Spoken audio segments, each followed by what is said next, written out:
Hello everybody from Plant Reviews, today 5th of October, and I'm talking today about one of the rarest and most fragrant daffodil species, that is the Narcissus viridiflorus, the green daffodil or green Narcissus.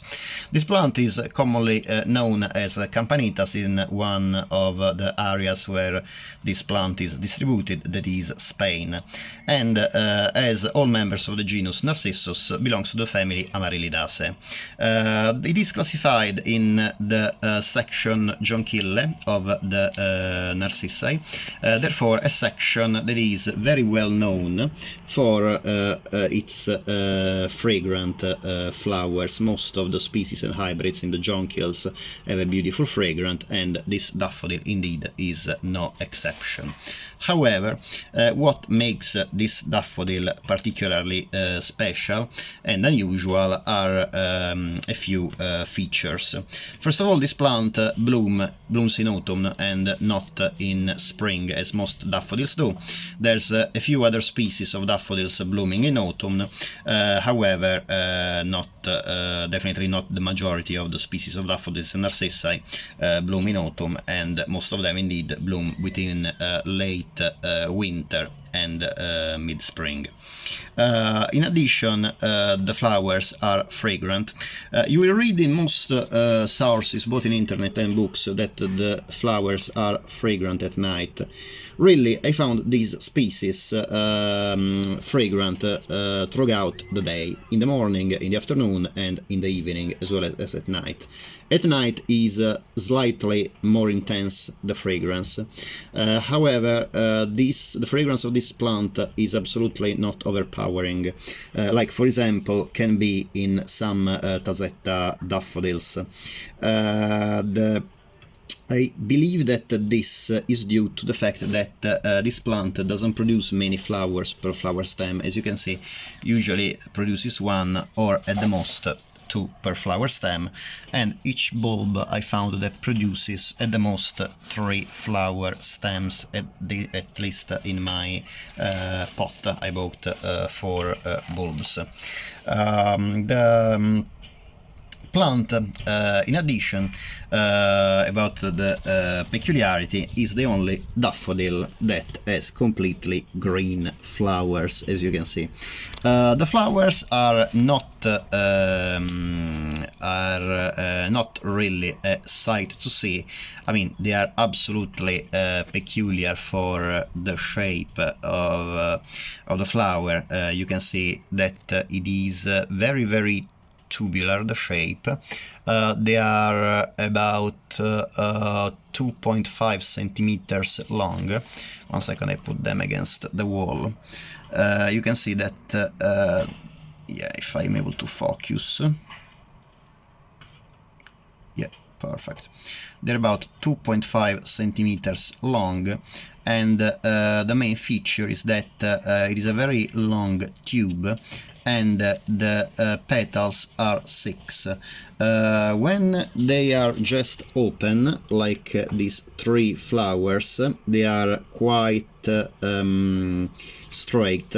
However, this other flower has been in bloom already for a couple of days, and it shows a very reflexed petal.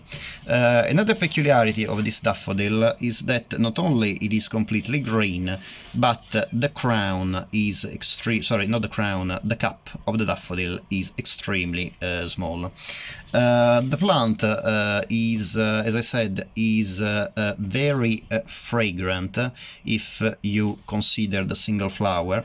It's not as fragrant, as I said, as many Tazettas, but just because Tazettas produce a profusion of flowers, and that's the reason, because sometimes Tazetta narcissi, like for example the pepper white, can get sometime an overpowering fragrance or perfume if you bring them indoors.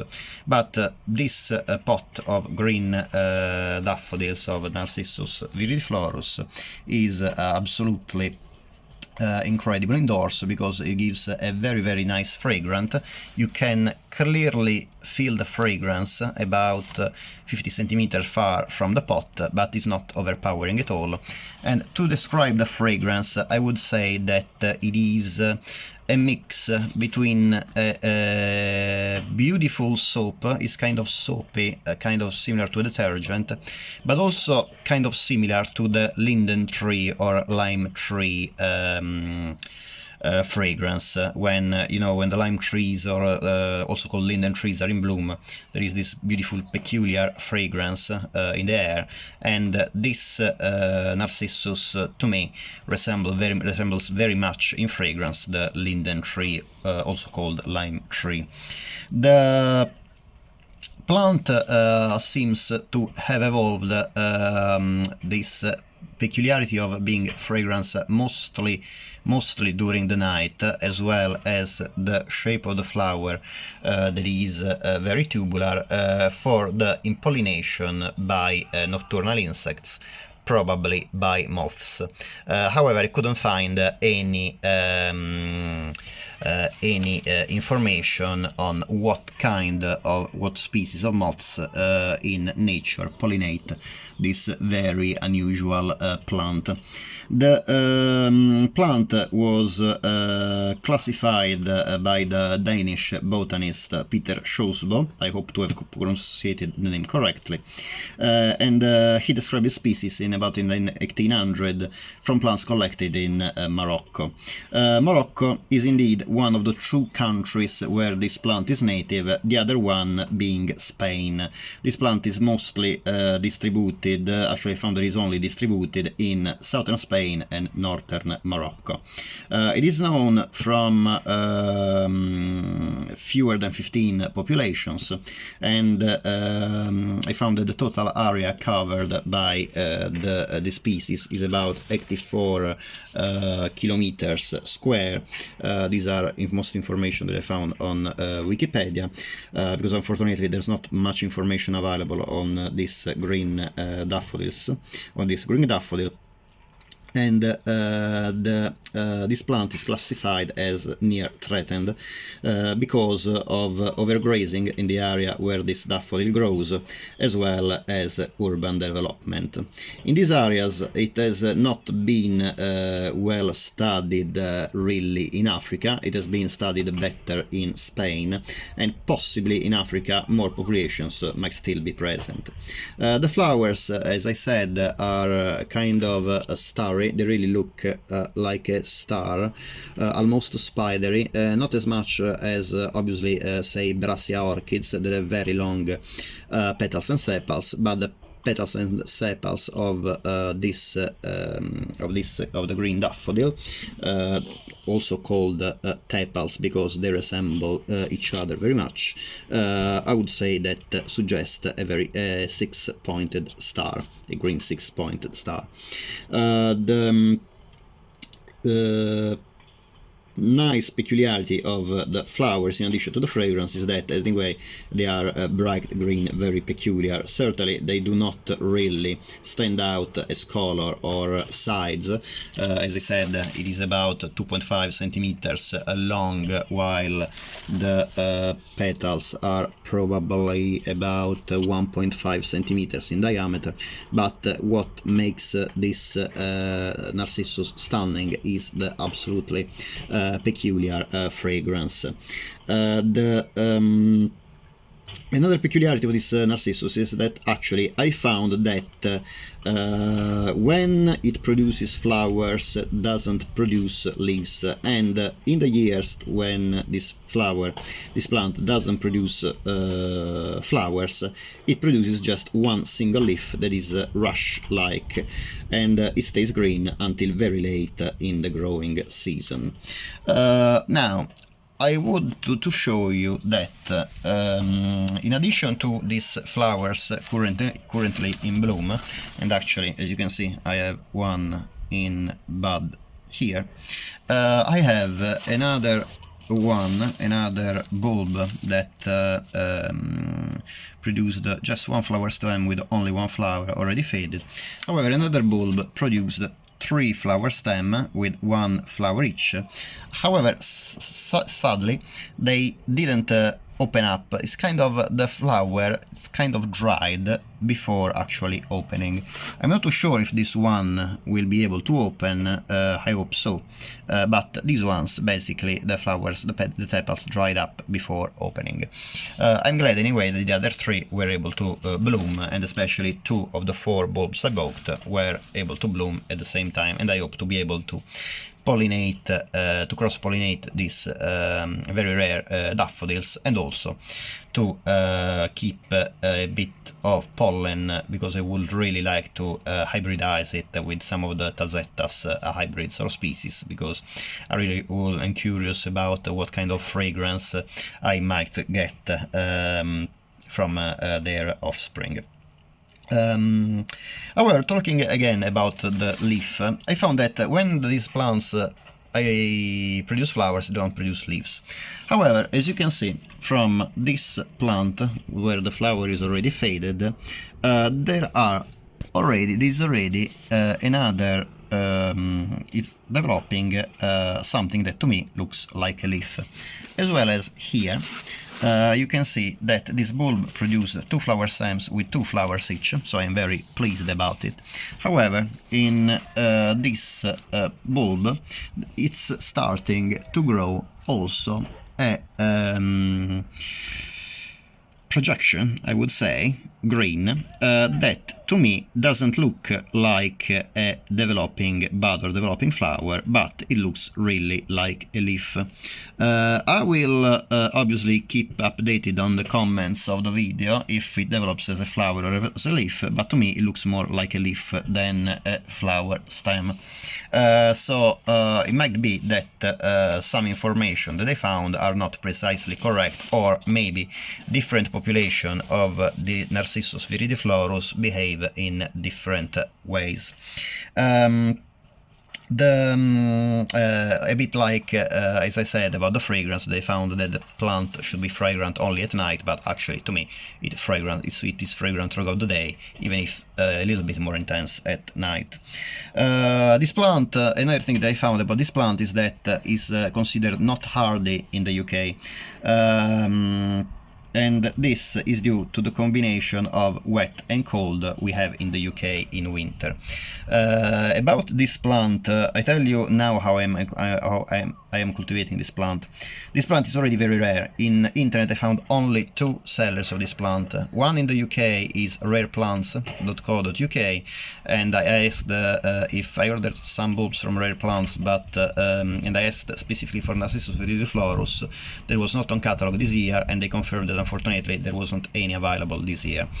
So I looked online, and the only other source where I could get this species was Seeds of Peace from Orion Perry. That is one of the most worldwide known gardeners and I would say botanist as well. Now I don't remember if he's a botanist as well, probably is. He has a great knowledge about plants, especially about bulbs, and on his website offers a wide variety of bulbs, mostly from the Mediterranean, and I was able to get 4 bulbs of the Narcissus viridiflorus.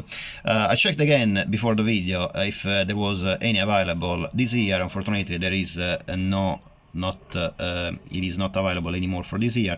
Hopefully there might be some more next year, and I'm very happy of the bulbs I purchased from Mr. Orion Perry, because all of them, as you can see, developed flower stems, and he gave me a very nice information about how to cultivate these plants.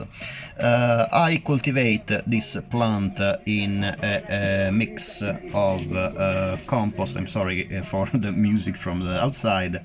The compost I'm cultivating in this plant is a mix 50% of multi-purpose compost and 50% sand, because Mr. Orion Perry not stressed, but pointed out the importance of a very, very well drained soil, and also the fact that this plant should not be hardy in the UK. And this is the reason because I decided to keep this pot in a south-facing window here, and so in full sun, but also protected against the rain and the elements.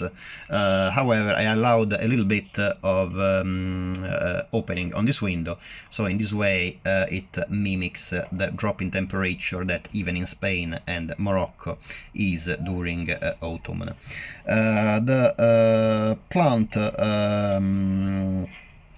as many other daffodil bulbs, as many other daffodils, the plant develops from bulbs and they need a summer rest, a dry summer rest. As I said again, this species is very rare on the market, so if you're interested in the species, try to get it as soon as you are able to find any bulbs available.